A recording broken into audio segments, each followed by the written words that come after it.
Hobbes के सामाजिक समझौते सिद्धांत का हम अध्ययन करेंगे। होब्स ने अपनी पुस्तक लेवियथन में सामाजिक समझौते का वर्णन करते हुए उसकी अवस्था सबसे पहले मानव स्वभाव के बारे में बताया कि मानव का स्वभाव उस समय जब होब्स का जन्म हुआ था तब ब्रिटेन के अंदर गृह युद्ध चल रहा था और होब्स लिखता है कि मैं और मेरा जुड़ा भाई भय एक साथ पैदा हुए। और वो कहता है कि उस सिचुएशन का उसके विचारों के ऊपर इतना प्रभाव पड़ा, उसके कारण उसने मानव स्वभाव को उसका एक गणित रूप ही बताया है। उसके अनुसार मनुष्य स्वार्थी है, झगड़ालू है, नीच है, दुष्ट है, विवेकीन है तथा आत्म केंद्रित है।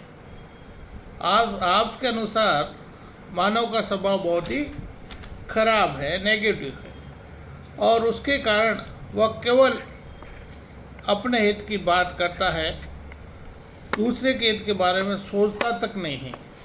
और ऐसा जब मानव स्वभाव खराब था तो उस स्वभाव के परिणाम स्वरूप जो प्राकृतिक अवस्था थी वो भी खराब थी, क्योंकि मानव स्वभाव के चित्रण के अनुरूप मनुष्य जो स्वार्थी, अहंकारी, इच्छाओं की पूर्ति में लीन है, तो उसके कारण प्राकृतिक अवस्था भी वैसे ही है जो युद्ध की अवस्था है।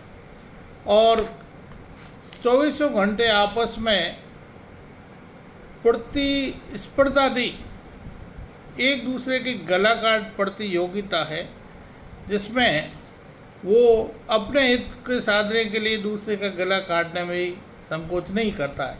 इस प्रकार से प्लेटो ये मानता है कि प्राकृतिक अवस्था बहुत ही खराब थी, जिसकी लाठी उसकी भैंस, और लोग आपस में गला काट प्रतिस्पर्धा थी और अपना अपना हित साधने की बात करते थे।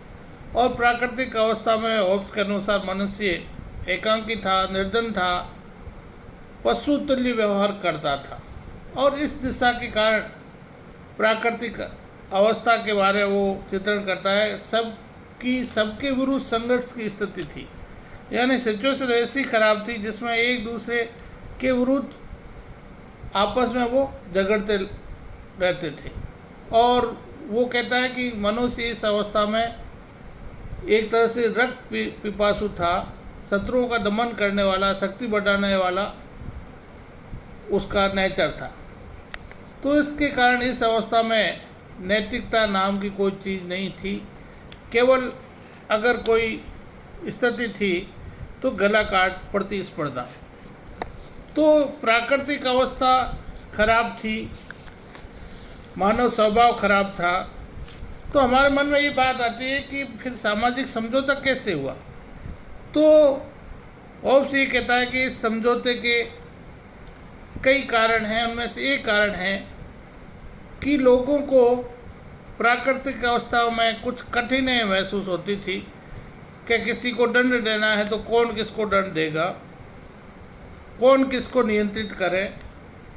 तो इस बारे में लोगों ने आपस में विचार विमर्श किया और वो आपस में झगड़ा कर के 24 घंटे झगड़े के कारण उस झगड़े की सिचुएशन से परेशान होकर के उन्होंने ये ठाना कि हम शांति कैसे स्थापित करें, क्योंकि लगातार हम अगर हलवा खाते हैं तो हलवे से भी ऊब जाते हैं। तो लोग लगातार गला काट प्रतिस्पर्धा से, झगड़े से, संघर्ष से तंग आकर के उन्होंने सामाजिक समझौता किया और उस समझौते के परिणाम स्वरूप उन्होंने एक ऐसी संस्था का निर्माण करने के बारे में सोचा जिसमें सभी के अधिकार निहित हो और वह सबको नियंत्रित कर सके। इसी आधार पे एक सामाजिक समझौता हुआ और इस समझौते के परिणाम स्वरूप प्रत्येक व्यक्ति इस आशय की शपथ लेता है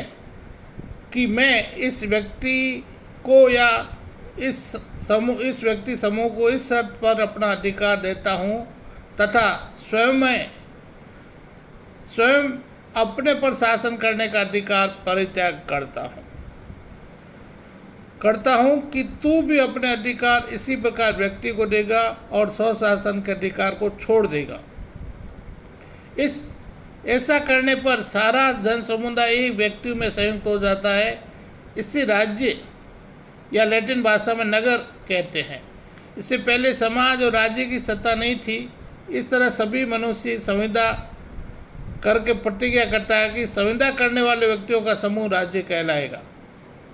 जिस व्यक्ति या समूह में संविदा करने वाले मानव अपने अधिकार सौंपते हैं वह दीर्घ का लेवियथन है और वह जनता को शांति और प्रतिरक्षा के लिए पृथ्वी पर मानव देव की भांति काम करेगा। लेकिन ये जो सामाजिक समझौता हुआ इसमें जो संप्रभु है वो इसका भाग नहीं है। संप्रभु इच्छाधारी है, सर्वशक्तिमान है, वो किसी के अंडर में नहीं है, वो आदेश देने का आदि है, आदेश मानने का आदि नहीं है। इस तरह से समाज के अंदर ओब्स के शब्दों में उस महान दैत्य लेवियथन अथवा राज्य उस प्रभु का जन्म होता है जो ईश्वर की छत्र छाया में हमारी शांति और सुरक्षा करेगा। इस तरह से सामाजिक समझौते से होब्स ने निरंकुश राजतंत्र राज्य की स्थापना की। तो इसकी जो प्रमुख विशेषता थी वो ये थी कि समझौता जो था वो सामाजिक था और शासक के अनुबंध शासक और शासित समझौता होता है, लेकिन होब्स राजा और प्रजा के मध्य नहीं है किंतु विभिन्न व्यक्तियों के बीच में समझौता मानता है।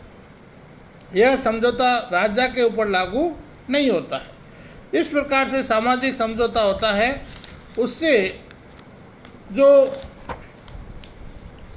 सत्ता आती है या शासन का प्रकार आता है वो राजतंत्र आता है।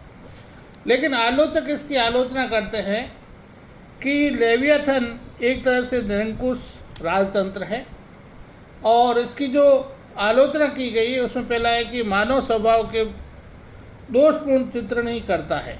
होब्स हमेशा ये कहता है जो मानव स्वभाव वो खराब है, नेगेटिव है। दूसरा जो पहलू है जिसमें मानव दयालु होता है, परोपकारी होता है, उसका वो वर्णन नहीं करता है। दूसरा वो प्राकृतिक अवस्था अस्वाभाविक बताता है कि हर समय हिंसा होती है, माहौल 24 घंटे गला काट प्रतिस्पर्धा होती है, ये भी गलत है। तीसरा जो है वह अतार्किक है। इसका जो सामाजिक समझौता है वह अतार्किक है। और नेक्स्ट जो पॉइंट है वो होब्स सामाजिक समझौतों के द्वारा निरंकुशता का जो समर्थन करता है वो भी उचित नहीं है। वो निरंकुश शासक का वर्णन करता है कि सामाजिक समझौतों के परिणाम से निरंकुश शासक आता है, उसकी सत्ता में परिवर्तन नहीं किया जा सकता। इस तरह से निरंकुश राजतंत्र की वो स्थापना करता है।